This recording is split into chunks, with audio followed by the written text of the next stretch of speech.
سال 1945 5 دسمبر دوپہر کے 2:10 پر یو ایس نیوی کے 5 ٹورپیڈو بمبر ایئر کرافٹ فلوریڈا سے ٹیک آف کرتے ہیں اور اس اڑان کو کہا جاتا ہے فلائٹ 19۔ اپنا ایک 3 گھنٹے کا روٹین ٹریننگ مشن، یعنی کوئی ایسی اسپیشل اڑان نہیں تھی، یہ ریگولر ٹریننگ مشن کے لیے یہ اڑان بھر رہے تھے۔ فلائٹ میں 14 کرو ممبرز ہیں جنہیں لیڈ کیا جا رہا ہے ایک فلائٹ لیڈر کے ماتحت، جو کہ ایک بہت ہی ایکسپیرینس پائلٹ اور وار ویٹرن بھی ہیں۔ پانچوں پلین اڑان بھر کر ایسٹ کی ڈائریکشن میں فلائی کرتے ہیں فلوریڈا سے۔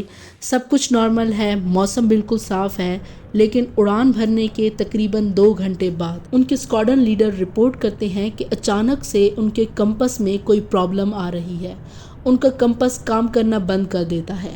یہ اپنا بیک اپ کمپس نکالتے ہیں، لیکن وہ بھی کام نہیں کرتا۔ انہیں نہیں پتا کہ ان کی ایکچول پوزیشن کہاں ہے۔ باقی پلینز کے پائلٹ سے پوچھتے ہیں، لیکن ان کے انسٹرومنٹ بھی میل فنکشننگ کر رہے ہیں۔ کمپس خراب ہونے کے بعد کافی کنفیوزنگ سے میسیجز سننے کو ملتے ہیں۔ Both my compasses are out and I'm trying to find Fort Lauderdale, Florida. I'm over land but it's broken. I'm sure I'm in the Keys but I don't know how far down and I don't know how to get to Fort Lauderdale. موسم اب آہستہ آہستہ بگڑتا جا رہا ہے۔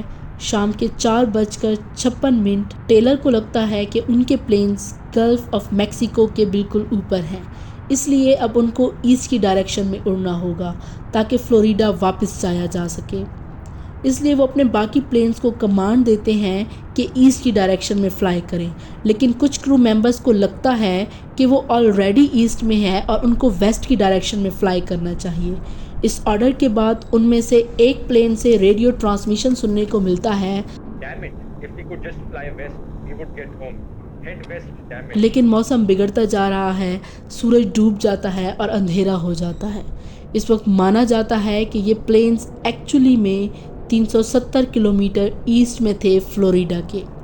شام کے 7:04 tailor کی طرف سے آخری ریڈیو ٹرانسمیشن سننے کو ملتا ہے، All planes close up tight. We'll have to ditch unless landfall. We all go down together. اور اس کے بعد یہ 5 کے 5 پلین ہمیشہ کے لیے غائب۔ اس فلائٹ 19 کے گم ہو جانے کے بعد ایک search and rescue mariner aircraft take off کرتا ہے 13 لوگوں کے کرو کے ساتھ، جس کا مشن ہے فلائٹ 19 کو ڈھونڈنا۔ یہ ڈھونڈنے نکلتا ہے اور یہ بھی غائب۔ اس کے بعد کئی دن تک air and sea search operation بلایا جاتا ہے، اس وقت کا one of the largest search operation ان 2 فلائٹس کو ڈھونڈنے کے لیے، لیکن کچھ نہیں ملتا، نہ تو کوئی باڈی، نہ ایئر کرافٹ کا ٹوٹا ہوا حصہ، سب کچھ غائب۔ انٹرسٹنگ چیز یہ ہے کہ جہاں پر یہ دونوں فلائٹس غائب ہوتی ہیں، اس ایریا کو آج کے دن ہم کہتے ہیں Bermuda triangle. Over the past 50 years, 3,000 ships and 100 planes have gone missing in a mysterious stretch of water in the Atlantic Ocean. Ships have gone missing, planes have gone missing. Known as the Devil's Triangle. A source of intrigue, legend, and fear. This is the Bermuda Triangle. Bermuda triangle بتایا جاتا ہے کہ سمندر کا بہت ہی مسٹیریس حصہ ہے، جہاں پر 100 سے زیادہ پلینز اور شپس غائب ہو گئے ہیں۔ یہ ایک ایسا ایریا ہے جو امریکہ میں فلوریڈا سے لے کر پیوریٹو ریکو تک اور اوپر برمودا ملک تک ایک ٹرائینگل سا ایریا بناتا ہے۔ یہاں پر اوور آل 5 لاکھ اسکوائر میل سے زیادہ کا یہ ایریا ہے جہاں پر یہ لائی کرتا ہے۔ برمودا ٹرائینگل کے قصے 500 سال سے بھی پرانے ہیں۔ سال 1492 کرسٹوفر کولمبس جب نئی دنیا کی کھوج میں نکلے، تب انہوں نے رپورٹ کیا تھا کہ جب وہ اس ایریا سے گزر رہے تھے تو ان کا کمپس کام کرنا چھوڑ گیا تھا، اور ایک رات جب انہوں نے آسمان کی طرف دیکھا تو ایک بہت ہی عجیب سی روشنی دکھائی دی ان کو، ایک اسٹرینج لائٹ جو آگ کے گولے کی طرح دکھ رہی تھی، اور وہ آگ کا گولا ان کو دکھا سمندر میں گرتا ہوا۔ یہاں سے شروع ہوتی ہے یہ مسٹری۔ اس جگہ کو کئی نام دیے گئے: the graveyard of Atlantic, sea of doom, Sargasso graveyard. یہ نام 18ویں اور 19ویں صدی میں استعمال کیے جاتے تھے، لیکن برمودا ٹرائینگل اسے پہلی بار 1964 میں کہا گیا تھا، جب ایک میگزین میں آرگوسی نام سے ایک آرٹیکل لکھا گیا تھا۔ اس آرٹیکل میں اس کا ٹائٹل تھا دا ڈیڈلی برمودا ٹرائینگل۔ اس آرٹیکل میں انہوں نے بہت سی ڈس اپیئرنسز کے بارے میں بتایا تھا جو پچھلے کچھ برسوں میں ہو چکی تھی، اور ان تمام کو سمرائز کیا گیا تھا اور لنک کرنے کی کوشش کی گئی تھی، مسٹری بنانے کی کوشش کی گئی تھی کہ کچھ تو ہے اس سمندر کے اس ایریا میں جس کی وجہ سے اتنے سارے جہاز یہاں پر آتے ہیں اور غائب ہو جاتے ہیں۔ اس آرٹیکل کی وجہ سے یہ مسٹری مشہور ہو گئی اور اتنی مشہور ہوئی کہ کئی کتابیں اس پر لکھی گئی، کئی فلمیں بنائی گئی، کئی کمپیوٹر گیمز بنائی گئی، حتیٰ کہ کچھ گانے بھی لکھے گئے۔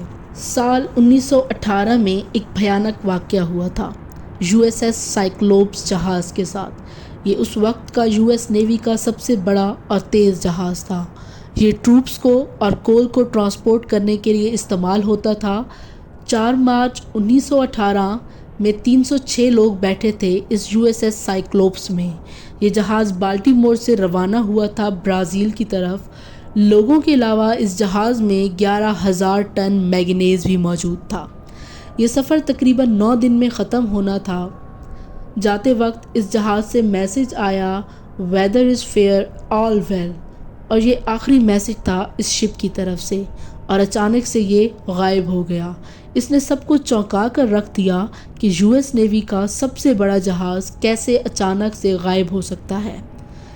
اس سے بھی زیادہ خوفناک اور ڈراؤنی ہے ایلن آسٹن کی مسٹری۔ سال 1881 میں 210 فیٹ لمبا جہاز ایلن آسٹن لندن سے نیو یارک جا رہا ہے۔ راستے میں ایلن آسٹن کو ایک انجان جہاز ملتا ہے برمودا ٹرائینگل کے ایریا کے پاس۔ باہر سے دیکھنے پر یہ بالکل نارمل لگتا ہے، لیکن اس کے اندر کوئی بھی انسان کا نام و نشان تک نہیں تھا۔ ایلن آسٹن کے کیپٹن فیصلہ کرتے ہیں جا کر دیکھنے کا۔ پہلے انہوں نے 2 دن تک انتظار کیا جہاز کی طرف سے کوئی رسپانس آنے کا۔ اس کے بعد انہوں نے اپنے جہاز کو اس جہاز کے ساتھ لگایا اور کیپٹن نے اس جہاز میں قدم رکھا۔ جب وہ اس جہاز میں قدم رکھتے ہیں تو کیا دیکھتے ہیں کہ ہر چیز اپنی جگہ پر موجود ہے۔ کوئی بھی سامان، جہاز کا کوئی بھی پورشن، کچھ بھی اپنی جگہ سے مس پلیس نہیں ہے، سامان موجود ہے۔ کیپٹن فیصلہ کرتے ہیں کہ اپنے ساتھ موجود کچھ کرو ممبرز کو اس جہاز پر سفر کر کے ساتھ ساتھ آنے کا کہیں گے۔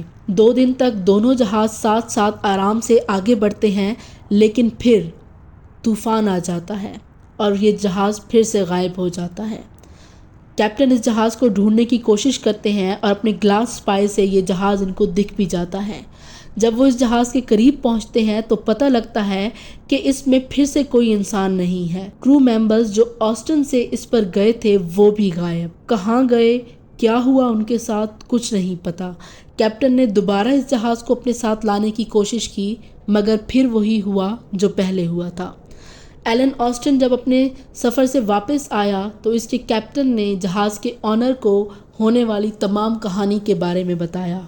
آنر اس قدر گھبرا گیا کہ اس نے اپنا اس جہاز کو ایک جرمن کمپنی کو بیچ دیا اور اس نے اس جہاز کا نام تبدیل کر کے میٹا رکھ دیا۔ یہ ایک بہت ہی دلچسپ کہانی ہے، لیکن یہ صرف ایک کہانی ہی ہے، کیونکہ یہ واقعہ اتنا پرانا ہے کہ اس کو ویریفائی نہیں کیا جا سکتا۔ برمودا ٹرائینگل کی مسٹری میرے نزدیک 4 وجوہات سے ہو سکتی ہے سائنٹیفکلی۔ Number 1، magnetism. ہماری ارتھ کی نارتھ اور ساؤتھ پول میں میگنیٹک فیلڈز موجود ہیں جن کی وجہ سے ایگونک لائنز بنتی ہیں، اور وہ ایگونک لائنز اس ایریا میں بہت زیادہ ہیں۔ Number 2، shallow area of Bermuda triangle. پانی کی سطح انتہائی کم ہے برمودا ٹرائینگل کے ایریا میں۔ یہاں پر اس پکچر میں بھی آپ واضح اندازہ لگا سکتے ہیں کہ کلر کا چینج باقی سمندر کا اور اس ٹرائینگل کے اندر پانی کا کلر کیسا ہے۔ لوگوں کا ماننا ہے کہ پانی کی سطح کے کم ہونے کی وجہ سے جہاز یہاں پر آتے ہیں اور آگے موو نہیں کر سکتے۔ Number 3، highest range of hurricanes. Hurricanes کی تعداد دنیا میں 3 ملکوں میں سب سے زیادہ ہے اور USA ان میں دوسرے نمبر پر آتا ہے، اور USA کی اسٹیٹ فلوریڈا نمبر 1 پر آتی ہے۔ اور یہ وجہ بھی ہو سکتی ہے یہاں پر ہونے والے ان عجیب و غریب واقعات کے لیے۔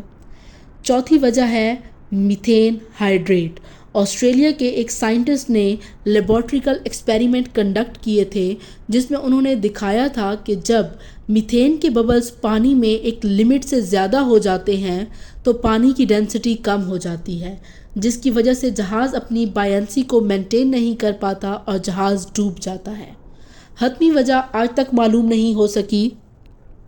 بہت سی کمپنیز نے اس چیز کے اوپر ریسرچ کی اور ان کا کہنا ہے سمندر میں ہونے والے یہ واقعات کچھ نئے نہیں ہیں، سمندر میں یہ واقعات ہوتے رہتے ہیں اور مختلف جگہوں پر ایسے واقعات ہو رہے ہیں، لیکن ان کو ایک مسٹری بنانے کی کوشش نہیں کی گئی جس کی وجہ سے وہ مشہور نہیں ہوتے۔